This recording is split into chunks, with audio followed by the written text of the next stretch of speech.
حي على الفلاح.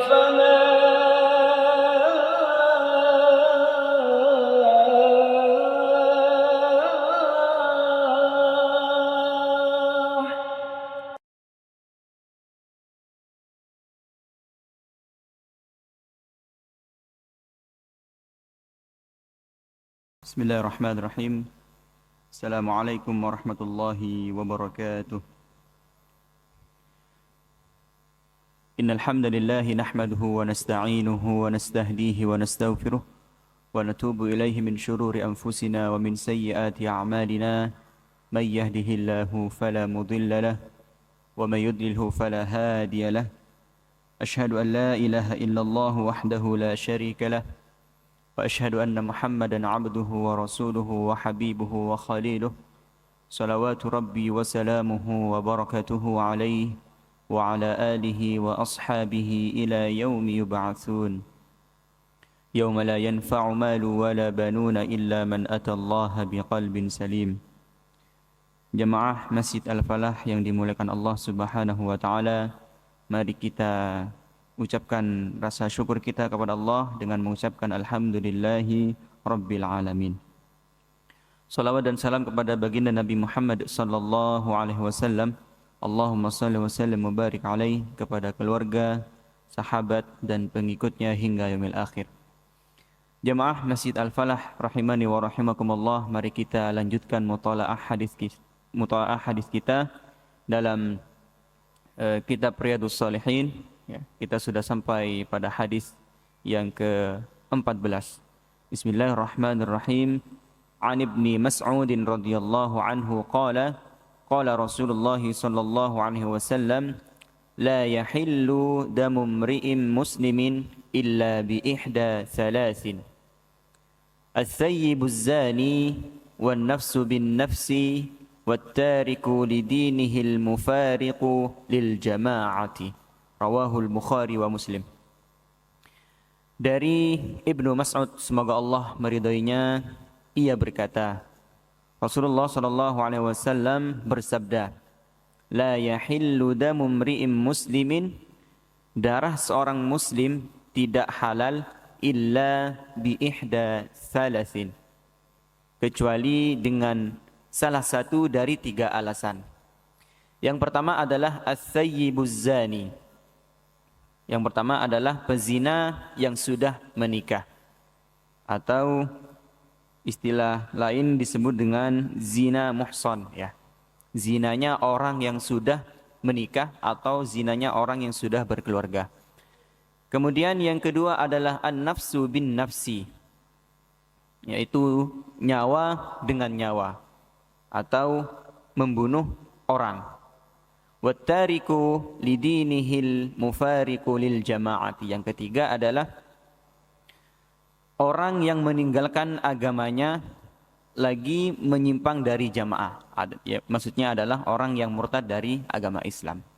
Ya, ini terkait dengan hukum Islam ketika di suatu negara melaksanakan hukum Islam, menjadikan hukum Islam sebagai sumber hukumnya.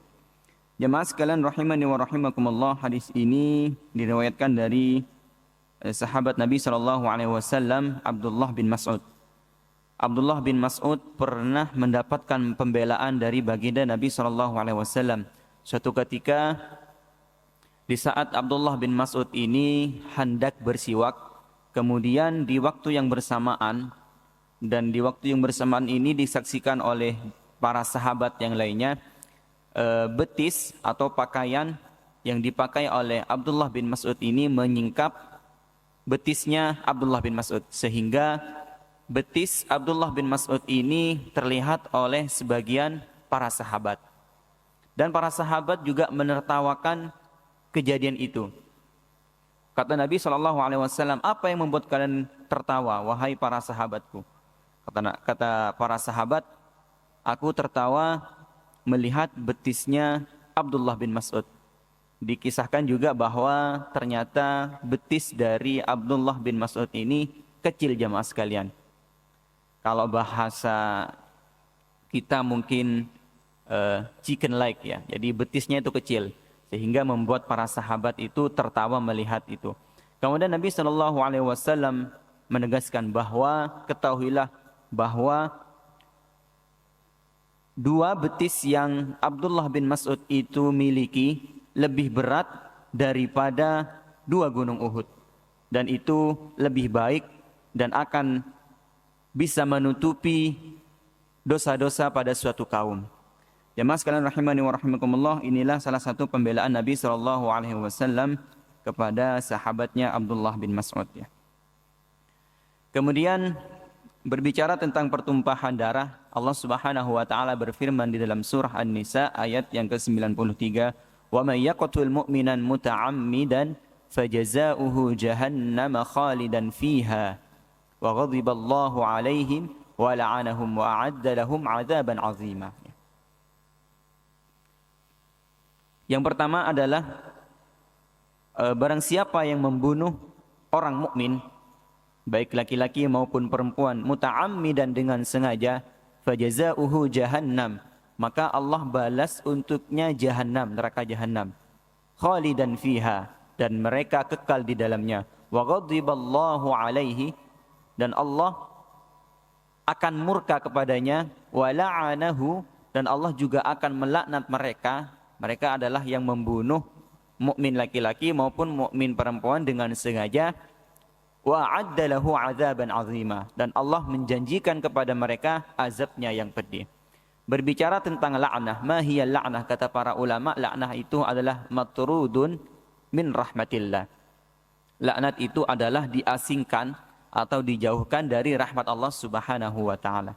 Jemaah sekalian rahimani wa rahimakumullah, kalau kita berbicara tentang rahmat, Nabi itu pernah bersabda di depan para sahabatnya, sesungguhnya yang membuat kita bisa beramal, yang membuat kita bisa masuk surga itu bukan karena amal kita, tetapi karena rahmat Allah Subhanahu wa taala. Itulah pentingnya rahmat Allah Subhanahu wa taala.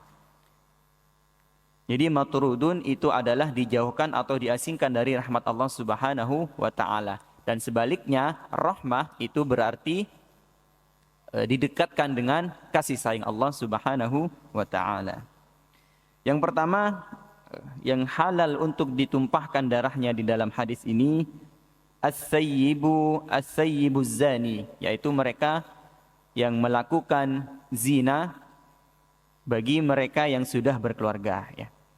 Jamaah sekalian rahimani wa rahimakumullah, poin yang pertama ini memberikan pelajaran dan pengajaran kepada kita agar senantiasa ya, atau pentingnya menjaga harga diri dan martabat diri kita. Kemudian yang kedua, wan nafsu bin nafsi ya. Hukum Islam akan berlaku ketika seseorang itu membunuh orang lain dengan sengaja, maka hukum qisas itu berlaku. Jadi harus dibunuh dengan juga ya, harus dibunuh juga. Kemudian apa yang dapat kita ambil pelajaran dari poin yang kedua ini, jamaah sekalian rahimani wa rahimakumullah, kita harus juga menjaga hubungan baik terhadap sesama ya, agar untuk menghindari pertikaian, pertengkaran yang menyebabkan pembunuhan. Jamaah sekalian rahimani wa rahimakumullah, yang berikutnya adalah meninggalkan agama Islam atau dalam hal ini murtad ya. Maksudnya apa jamaah sekalian?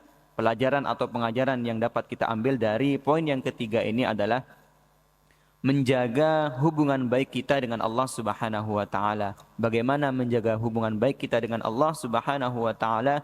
Yaitu dengan menjalankan perintahnya dan menjauhi larangannya. Dan yang tidak kalah penting, agar kita senantiasa dekat dengan nilai-nilai keislaman, agar kita senantiasa dekat dengan nilai-nilai kebaikan, adalah kita senantiasa berteman dengan orang-orang yang soleh, agar teman-teman kita yang soleh itu mampu mengingatkan kita daripada kebenaran. Jamaah sekalian rahimani wa rahimakumullah, sekali lagi 3 hal yang harus kita jaga bersama. Yang pertama adalah menjaga diri kita ya, menjaga harga diri, menjaga muruah kita, menjaga martabat diri kita. Kemudian yang kedua, menjaga hubungan dengan sesama. Kemudian yang ketiga adalah menjaga hubungan dengan Allah Subhanahu wa taala. Jamaah sekalian rahimani wa rahimakumullah, inilah mutalaah hadis kita yang dapat kita bacakan pada sore hari ini. Mari kita tutup dengan doa kafaratul majlis. Subhanakallahumma wa bihamdika nasyhadu an la ilaha illa anta nastaghfiruka wa natubu ilaik. Wassalamualaikum warahmatullahi wabarakatuh.